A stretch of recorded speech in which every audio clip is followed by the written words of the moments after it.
చూసి మోడీకి ఓటేయాలి, 10 ఏళ్లుగా రాష్ట్రానికి చేసిందేమీ లేదు. ఆర్ఆర్ఆర్ అంటే త్రిబుల్ రీజనల్ రింగ్ రోడ్ని అడ్డుకుంటున్నారు.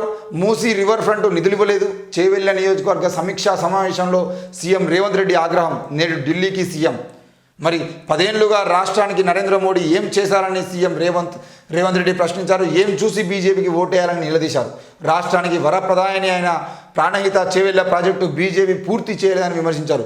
బుల్లెట్ ట్రైన్ను గుజరాత్కు తీసుకెళ్లిన మోడీ వికారాబాద్కు ఎంఎంటీఎస్ రైలు ఎందుకు తీసుకురాలేదని ప్రశ్నించారు. రాష్ట్ర ప్రజలు ఎంతో కాలంగా ఎదురు చూస్తున్న మూసీ రివర్ ఫ్రంట్ అభివృద్ధికి నిధులు ఇవ్వలేదని విమర్శించారు. రాష్ట్రానికి రీజనల్ రింగ్ రోడ్డు త్రిబుల్ రాకుండా బీజేపీ నేతలు ఎందుకు మోకాలడ్డుతున్నారని ప్రశ్నించారు. బీజేపీ నేతల వ్యవహారం ఇలా ఉందంటే పెళ్లి పెద్దను చూసి పిల్లనివ్వాలంటుంది అని ఎద్దేవా చేశారు. మంగళవారం హైదరాబాద్లోని తన నివాసంలో సీఎం రేవంత్ రెడ్డి చేవెళ్ల నియోజకవర్గానికి చెందిన ముఖ్య నాయకులతో సమీక్షా సమావేశం నిర్వహించారు. ఇక్కడ చూడండి, పెళ్లి పెద్దను చూసి పిల్లనివ్వాలంటున్నారట. పెళ్లి పెద్దను చూసి పిల్లనివ్వాలంటే ఈరోజు ఏదైనా పెళ్లి సంబంధం మాట్లాడని పోయినప్పుడు 10 మంది పెద్ద మనుషులు వస్తారు. ఆ పెద్ద మనుషుల్లో ఎవరైతే గట్టిగా మాట్లాడే పెద్ద మనుషులు ఉంటారో ఆ పెద్ద మనిషి మంచిగా ఉన్నాడు, మనం పిల్లనిద్దామని చెప్పేసి అనుకుంటారు. ఎందుకంటే రేపు రోజున ఏమైనా కట్టం వచ్చినా మాకు ఈయన చూసుకుంటా అంటే కష్టం వస్తుంది. మూడు పిల్లాన్ని కొడతాడు, విడాకుల పంచాయతీలు అవుతాయి, లేదంటే అన్ని గొడవలు అయితే, కేసులు అయితే, అత్తమామ దగ్గర ఉన్న అన్ని పంచాయతీలు ఉంటాయి. కానీ పెద్ద మనిషి మంచిగా ఉన్నాడు అని చెప్పేసి పిల్లనిస్తాం అనుకుంటే ఈరోజు భార్యాభర్తలకు గొడవలు వచ్చినా, అత్త కొడలకు గొడవలు వచ్చినా, లేదంటే ఆడపరిశుద్ధం గొడవలు వచ్చినా, కట్నం కాడ గొడవలు వచ్చినా, ఏ గొడవ వచ్చినా కూడా పెద్ద మనిషి వచ్చి మాట్లాడతారనే ధైర్యంతో పిల్లనిచ్చేది ఉంటే ఈరోజు వీళ్ళు పిల్లను ఇబ్బంది పెట్టాల్సిన పరిస్థితి అనే విషయాన్ని మర్చిపోతున్నారు. ఇదే జరుగుతుంది నరేంద్ర మోడీ విషయంలో కూడా. రేవంత్ రెడ్డి అందుకే అంటున్నాడు, ఈరోజు నరేంద్ర మోడీ అనే పెద్ద మనిషిని చూసి మనం ఇక్కడ ఉన్నటువంటి దొంగల్ని గెలిపించేది ఉంటే వీళ్ళు ఏం చేస్తారు? అరవింద్ కేజ్రీవాల్, మన ధర్మపురి అరవింద్ ఇక్కడ ఏం చేసిండు, బండి సంజయ్ ఏం చేసిండు, కిషన్ రెడ్డి ఏం చేసిండు, వీళ్ళందరూ ఆదిలాబాద్ జిల్లాకు సంబంధించినటువంటి విషయంలో ఆ ఎంపీ ఏం చేసిండు, వీళ్ళందరూ ఏం చేసిండు అంటే ఏం లేదు. బండి సంజయ్ వల్ల కరీంనగర్ జిల్లా 5 సంవత్సరాలు వెనక్కిపోయింది. ధర్మపురి అరవింద్ వల్ల నిజామాబాద్ 5 సంవత్సరాలు వెనక్కిపోయింది. ఏం లేదు, అభివృద్ధి కాదు కదా, కనీసం అభివృద్ధి అనే పేరుకు శిలాఫలకాలు. ఇప్పటి వరకు బండి సంజయ్ అనే వ్యక్తి, లేదంటే ధర్మపురి అరవింద్ అనే వ్యక్తి నిజామాబాద్ జిల్లాలో ఒక్క శిలాఫలకం అన్న ఓపెన్ చేసిండా?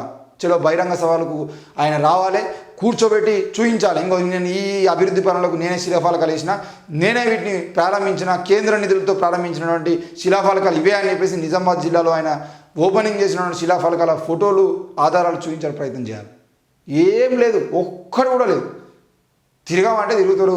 మొత్తం ఏడవాడతాడ ప్రెస్ మీట్ పెట్టి కవితను జైలు పంపుతామని చెప్పేసి 2 సంవత్సరాలు ప్రెస్ మీట్ పెట్టుకుని కూర్చున్నాడు. ఈయన అంటే కవితను జైలు పంపుతాను, నీ బతుకు కవితను జైలు పంపించడం కోసం 5 సంవత్సరాలు నిన్ను ఎంపీగా చేసిరా, లేకపోతే నువ్వు నియోజకవర్గానికి ఏమైనా అభివృద్ధి చేయమని చెప్పేసి నిన్ను ఎంపీగా చేసిరా?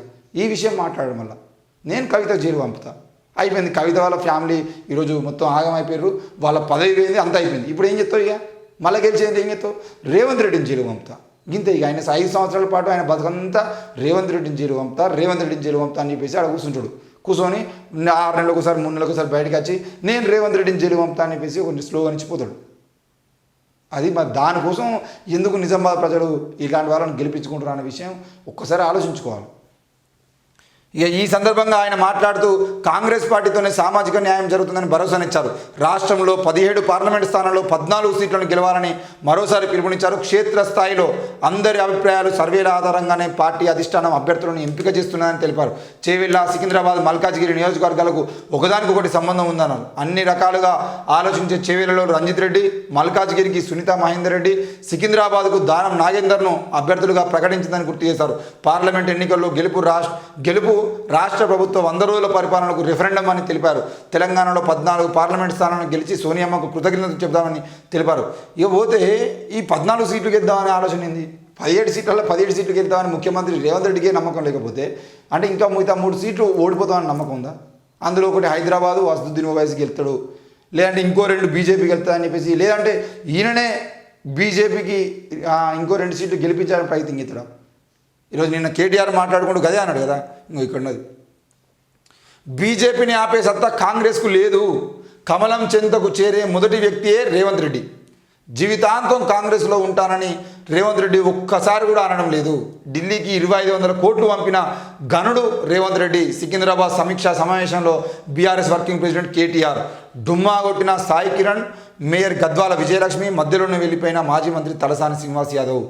మరి తెలంగాణలో బీజేపీని నిర్వహించే శక్తి సత్తా కాంగ్రెస్ పార్టీకి లేదని బీఆర్ఎస్ వర్కింగ్ ప్రెసిడెంట్ కేటీఆర్ ఎద్దేవా చేశారు.